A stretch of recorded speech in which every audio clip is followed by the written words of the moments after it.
students, now we are going to see the dimensions of means the limitations of the dimension analysis. That we have few limitations. That what are those? Let's see.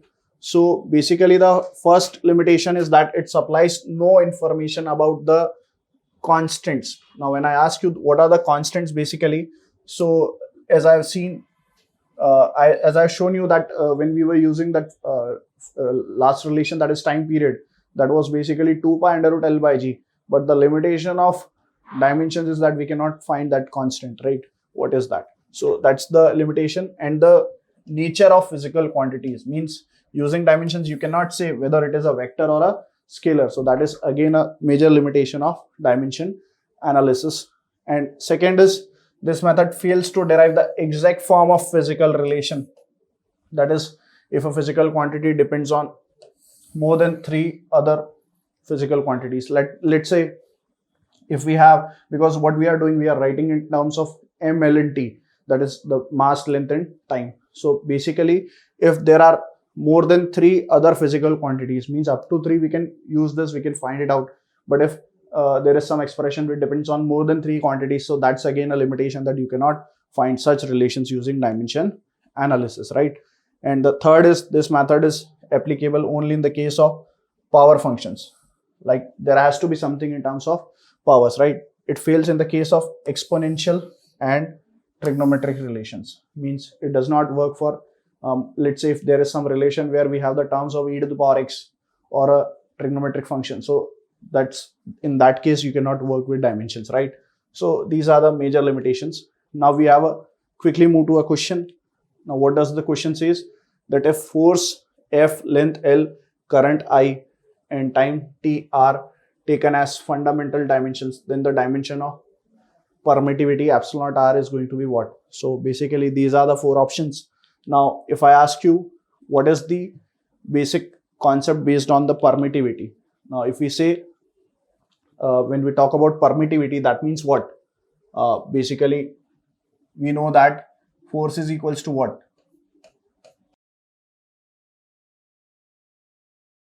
Coulomb's law. So that is force equals to 1 upon 4 pi epsilon naught q1 q2 by r square, right? So from here we'll have the epsilon naught as what? 1 upon 4 pi q1. Now what is q1? Q1 is charge, and charge is basically we know the definition of current, that is flow of charge per unit time. So this charge can be written as what? Current into time, and unit of current is what? Ampere. So we'll have ampere into time, and since it's q1 q2, so we'll have at square, right? And then we have what? R. So r is going to be basically a distance, so and distance will be expressed in terms of L, right? So we'll have L square. And then we have what? Force. Now basically the fundamental units, if we see, we have the term as force, so simply we can write this as what? We can write this as F.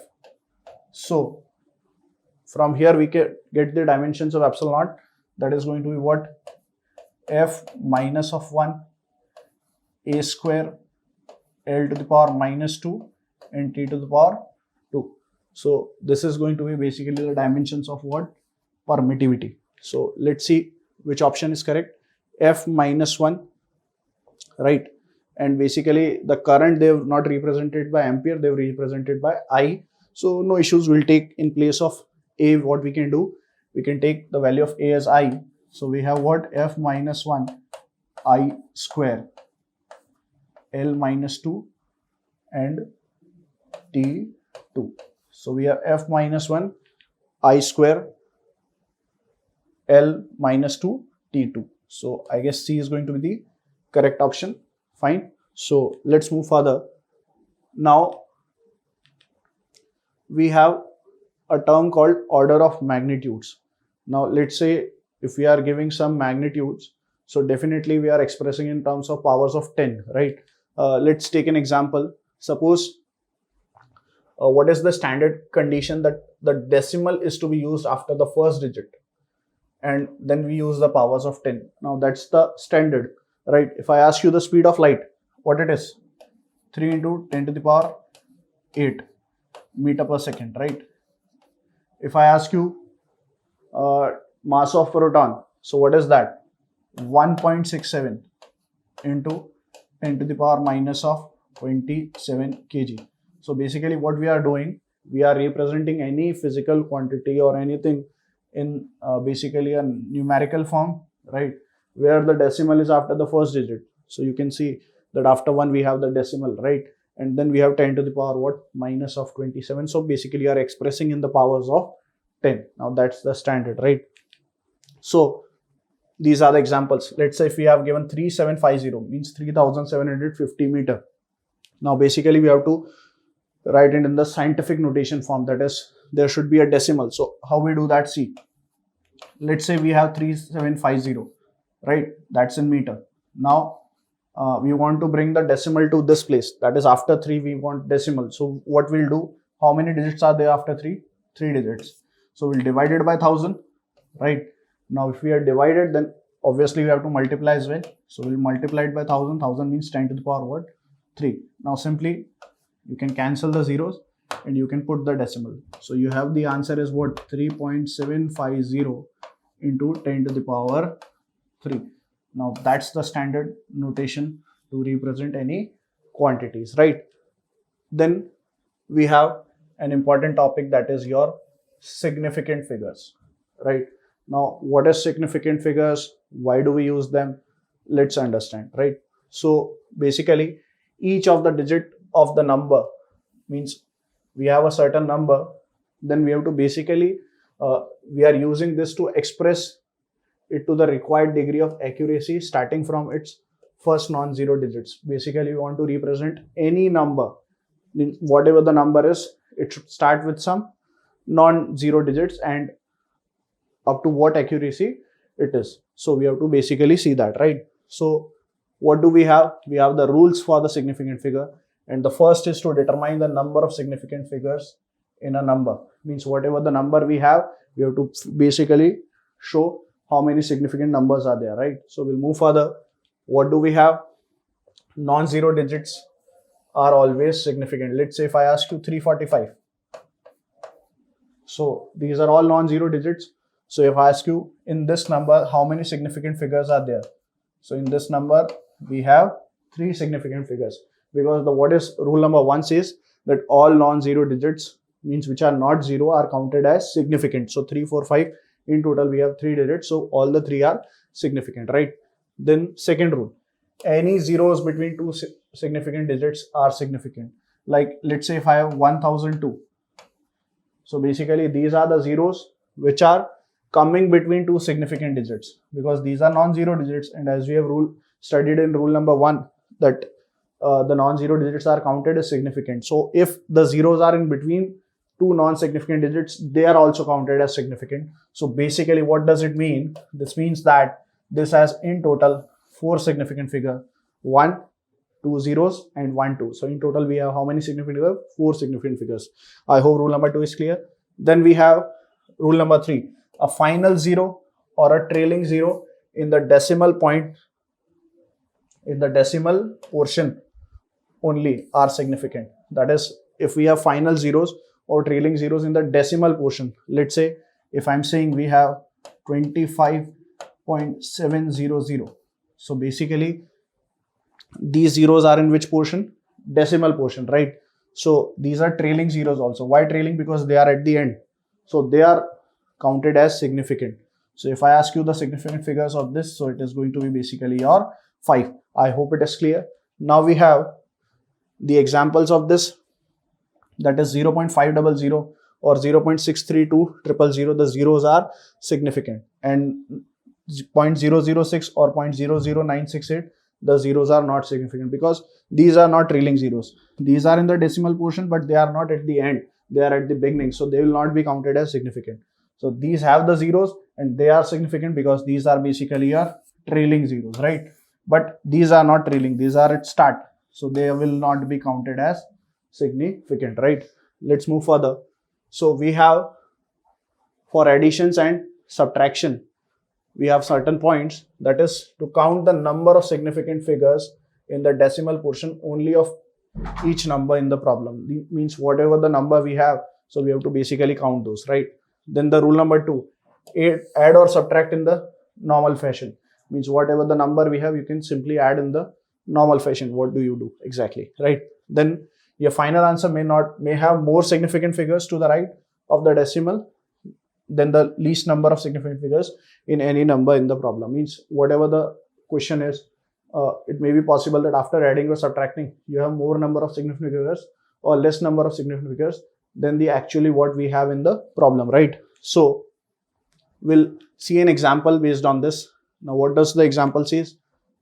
We have 12.439, 9.375 and 15.7. These are the basically three numbers, right? Now, once we add them, that is, you add them, you have 37.514. So you can see that in this, how many significant figures are there?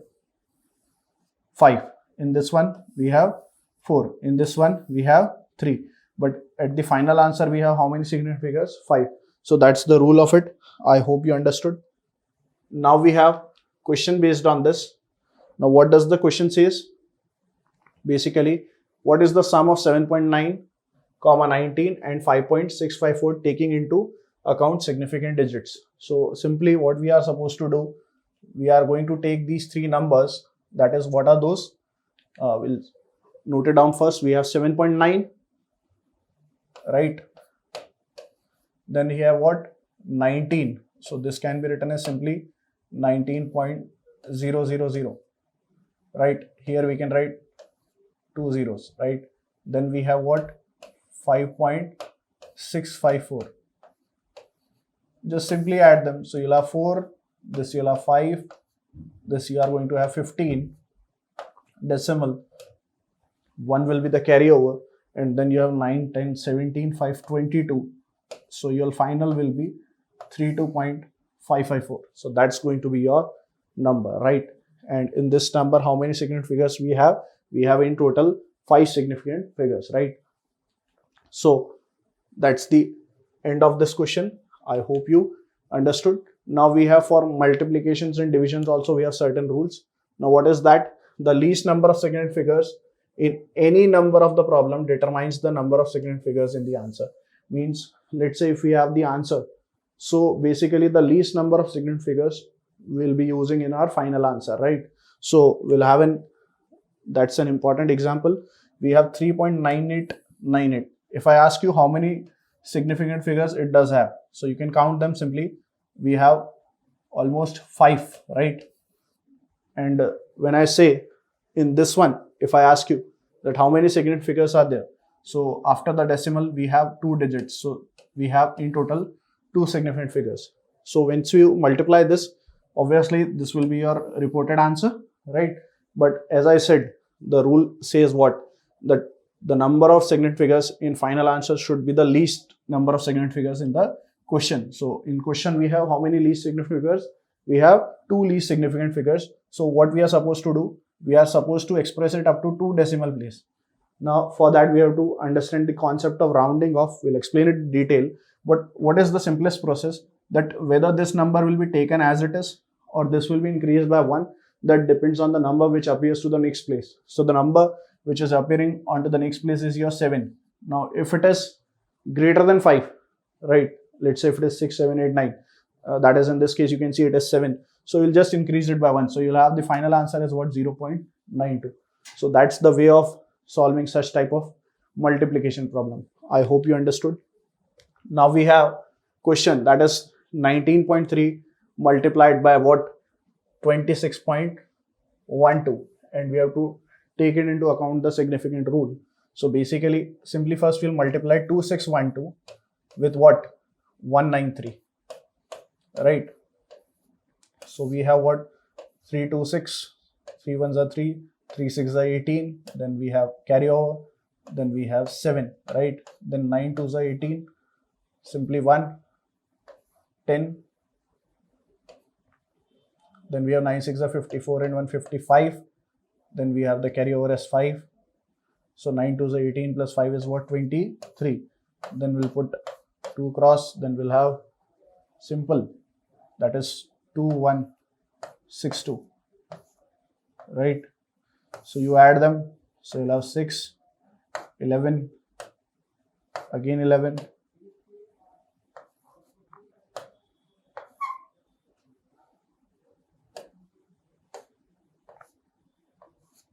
So we have 504116. Now if I ask you the what was the decimal position, so we have in this here and this we have here.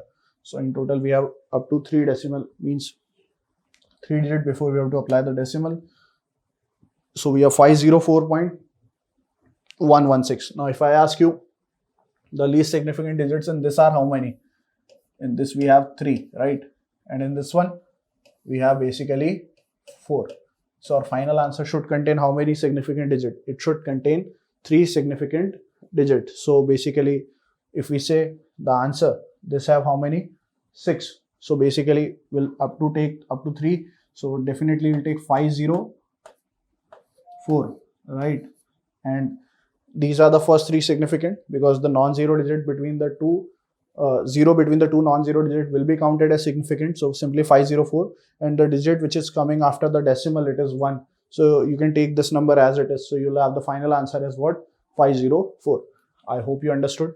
Now we have rounding off. Now that's an important concept, that is we have to basically round off, right? So there are again, as we have seen in significant figures, there were some rules. So in rounding off also we have certain rules applicable to it, right? So first is, in rounding off, the numbers, the last figure kept should be unchanged if the first figure dropped is less than 5. Means whatever you are dropping, so if it is less than 5, then the first figure should be unchanged. Let's say we have an example that is 6.422, right? And if you want only one decimal is to be kept, then means after the decimal, if you want one digit only, so this is the dropping number, right? And if it is less than 5, then the number previous to this, that will be as it is. So your final answer would be simply 6.4, right? Now the rule number 2 is that in the rounding of numbers, the last figure kept should be increased by 1, right? If the first figure dropped is greater than 5, means whatever the number you are dropping, if it is greater than 5, then you have to increase it by 1, right? So you have an example for this. See, you have basically if you want only 2 decimals, means after the decimal you want 2 digits. So you have the number as 6.997. So you want 2, so this has to be dropped. And now if this one is greater than 5, so you have to increase the previous one by 1. So you'll increase the 9 by 1, so you'll have to write it as 10. So 1 will be given to the carryover. So again you'll have 10. So ultimately this will be rounded off to 7.00, right? So that's the rule number 2, right? Then we have, in rounding of numbers, if the first figure dropped is 5 and all the figures following the 5 are 0, or if there are no figures after the 5, then the last figure kept should be unchanged if that last figure is even. Now what does this says? We'll understand by an example. So we have the example of 6.6500.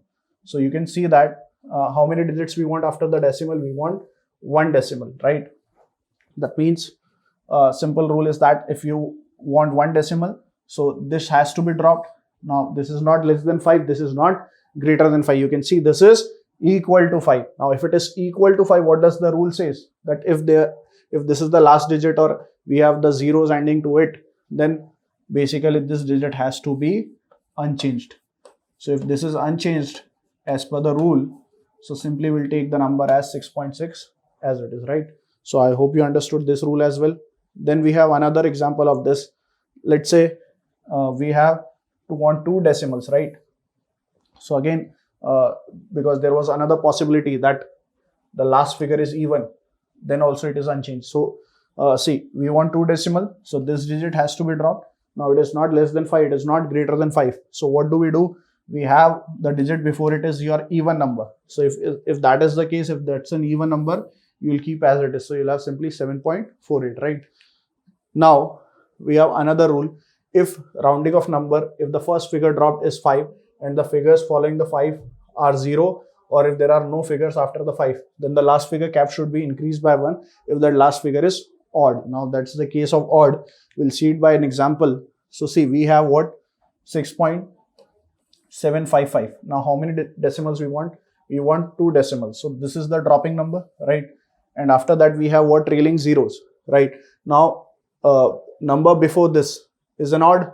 So if that's an odd case, means if it's not an even, so you have to increase it by 1. So you have to increase this 5 by 1. So that becomes what, 5 plus 1. So that will be equals to what, 6. So you'll have the answer as what, 6.76. Now we'll move further. We have another example. Let's say we have 8.995. Now we want how many decimals? Means after the decimal, how many? We want 2 digits. So that has to be your dropping number. Now that is equals to 5. Now what you are supposed to do, if this is 5, then we'll see the number before this. So that's an odd number. So you have to increase by 1. So when you increase by 9 by 1, so you'll have simply 9 plus 1, which will be what? 10. So this 1 goes to an carryover. Then again we'll have 9 plus 1. So we'll have 10. So again 1 will be passed to 8. So we'll have 9.00 as your final answer. I hope you understood well. Now we have, in rounding of the number, is first figure dropped is 5, and there are any figures following the 5 that are not 0. Then the last figure kept should be increased by 1. Now what does the rule says? We'll understand by an example. See, we have 6.6501, right? And we want only 1 decimal. So this has to be a dropping number, right? Now rule says that the after that 5, the numbers are not 0. Then the last figure kept should be increased by 1. So that was the last figure, right? And this has to be increased by 1. So you'll add 6 with 1. So you'll have what? 7. So your simple answer would be what? 6.7, because you want 1 digit after the decimal, right? So that's an important rule. We have another example. Let's say we have 7.485, and if we want 2 decimal, means we want 2 digits after the decimal. So basically this is going to be your dropping number. That's again 5, right? Now if I ask you that these are the digits which are non-zero, and the digit which is appearing before it, that has to be increased by 1. So you'll have simply 1 plus 8. So that goes to your 9. So you'll have the answer as what? Simply 7.49. So I hope it is clear to you.